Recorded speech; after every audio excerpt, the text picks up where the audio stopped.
Nako, ito na mga sangkay, mayroon pong breaking news. Bad news po ito, no? Ngayon, laban po kay Atong Ang.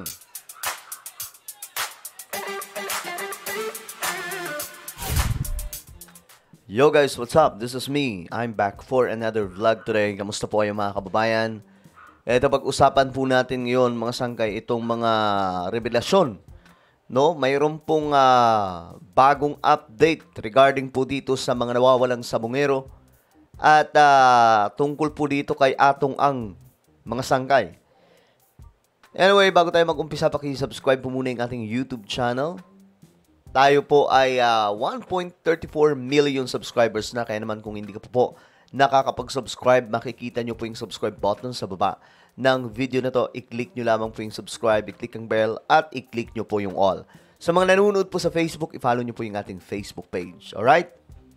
Shoutout po sa lahat ng mga Solid Sangkay. Comment down below, hashtag Solid Sangkay, kasama po ang inyong mga lugar para magkakilala po tayo dito. Alright? Ngayon, mga sangkay, eto na. Ang balita kasi ngayon ay eto.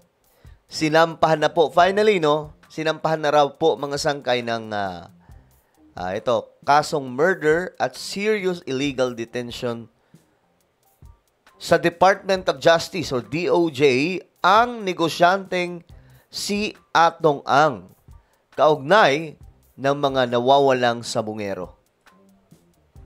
Ito yung hinihintay ng marami. Kaya sabi pa nga po ng iba, kapag ka daw nagawa yan, mga sangkay, bibilib na daw po sila kapag nagawa nila yan ng administrasyong ito o ng mga otoridad ngayon. At ito na nga po mga sangkay, nangyari na ang hinihintay ng iba. Ngayon, nag-react nga po dito yung mga kaanak, mga sangkay, kanina, bago or matapos mga sangkay itong pagpa-file ng complaint. Finally, tingnan po natin. Mga kinasuhan po namin, syempre, yung aming talagang,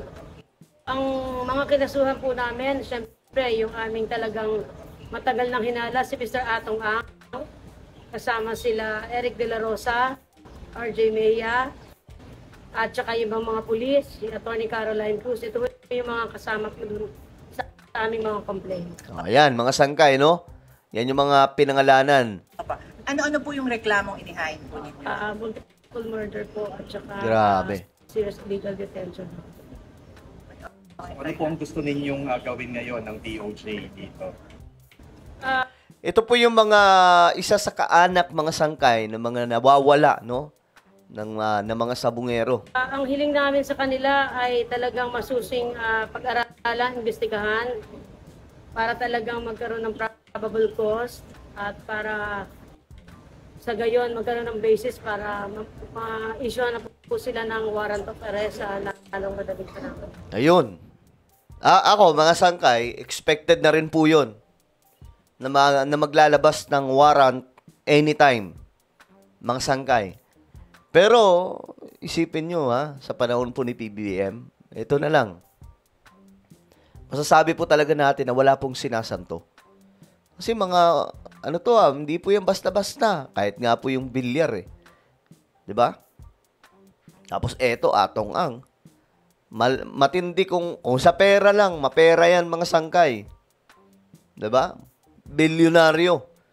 Kasama po mga sangkay yan sa pinakamayayaman sa buong Pilipinas. Pero ngayon, mukhang tagilid mga sangkay. Ngayon, ito pa, ang balita. Ito yung bago magreklamo, bago mag-file. Ito yung mga kaanak nila. Ryan, kamusta po? So, ano pong nararamdaman niyo po ngayon? Bali, masaya po kami ngayon kasi makakapag-file na rin po kami ng kaso. Opo. Anong kaso daw po yung ipapile? Serious illegal detention po, tsaka murder. Yung Para kay Atong Ang po, tsaka mga kasama niya. Opo. Yun. Yung kapatid mo na nawawala, anong nararamdaman mo ngayon nagkakaroon na ng developments dun sa mismo niya ang pagkakawala? Siyempre po, masayang-masaya kasi ito na po yung pagkakataon namin. Naku, masayang-masaya sila pero yung mga iba dyan hindi masaya. Diba? Kasi nga kumakampi pa po sila mga sangkay sa mga... Hindi ko naman sinasabi na si Atong Ang na, no? Siguro, iaano pa to, mga sangkay, gigisahin pa po ito. Pero siya po kasi yung prime na tinuturo, no? Siya po yung tinuturo talaga. Pero, syempre magkakaalaman pa po yung mga sangkay. At titingnan po natin kung ano talaga yung magiging ano na ito. Ano ba, magiging katapusan na ba ni Atong Ang? Kasi kung wala siyang kasalanan dito, makakalusot at makakalusot po siya.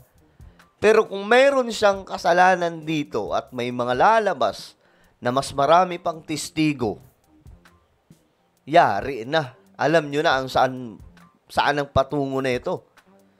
Mga sangkay. Kasi alam nyo, yung si alias Totoy pa nga lang eh. Tingnan nyo po yung the way siya magsalita, mga sangkay.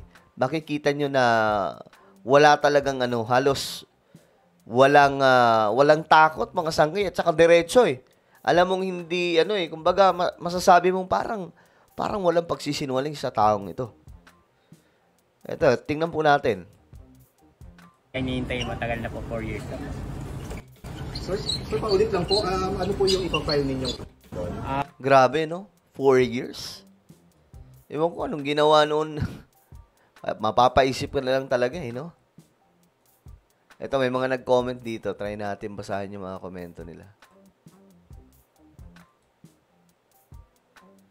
Kung hindi sila gumawa ng kalokohan, buhay pa sila ngayon. Well, kalokohan man yan o hindi. Okay, kalokohan kasi may mga sinasabi, kalokohan. Kaya daw nangyari yun kasi gumagawa ng kalokohan. Well, hindi ka batas para gawin mo yan sa iyong kapwa. Eh kung kalaban lang sa negosyo o kung ano man, it's not good, guys.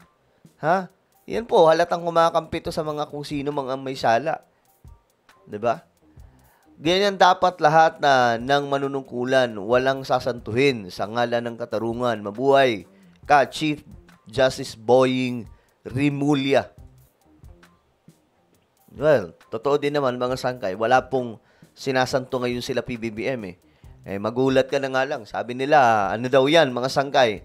Sabi nila, weak. Pero, hindi pang weak yung actions eh.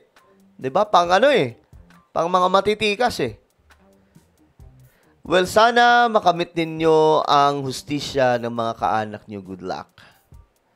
Linuluto na ni Rimulya ang sasabihin nila. Hindi, malabo yan. Hindi. Makikita mo naman kung mayroon pong drama eh. Ito mga nagkukomento kasi, mga DDS to, malamang. Kasi nga po, hindi nila matanggap ang katotohanan na wala pong ginawa dito si PRRD. No, ito yung, ako dati kasi mga sangkay, ako supporter naman ako ni Tatay Digong, pero, hindi ko lang maisip, no, pag binabalikan ko yung mga taon na nangyari ito, iniisip ko, paano kayo nangyari na parang walang ginawa si Tatay Digong, no, 2 years, from 2021, 2022, absent po yung wala man lang ginawa mga sangkay kahit magsalita ng mabigat na salita, 'di ba? Ang bihira. Huwag kayong papasilaw sa pera kung gusto niyo makamit ang hustisya ng inyong mga kapamilya. Correct. Alam niyo naman 'yan mga sangkay, may mga mag-o-offer diyan. Mukha mo pa lang di na mapagkakatiwalaan, sabi po nitong taong 'to. Yan. Ang bihira. Mga tao talaga ngayon, no? Baliktad na po yung utak. Kung sinong nanghihingi ng hustisya, siya na patuloy ang masama. Ang bihira. Ewan ko anong nangyari sa Pilipinas. Malayong-malayo na po ang Pilipinas kaysa sa naunang bansa natin. Kung saan tayo, kahit papano, hindi tayo ganito. Hindi ganito yung pag-uugali na walang pag-ibig sa kapwa, pambihira. Ngayon, mga sangkay, ito ang balita. Tingnan natin.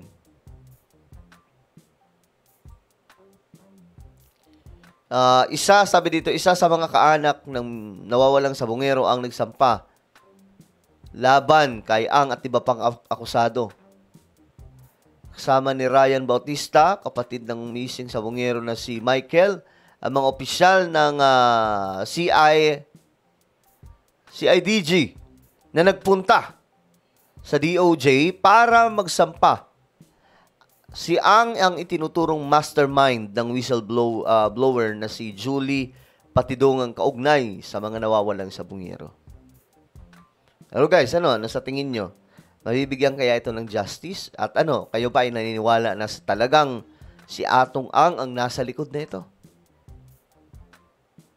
Comment down below, mga sangkay. Meron tayong YouTube channel, Sangkay Revelation. Hanapin nyo po ito ngayon sa YouTube. Kapag nakita nyo na, i-click nyo po yung subscribe, i-click ang bell, at i-click nyo po yung all. Ako na po ay magpapaalam, mag-iingat pong lahat. God bless everyone.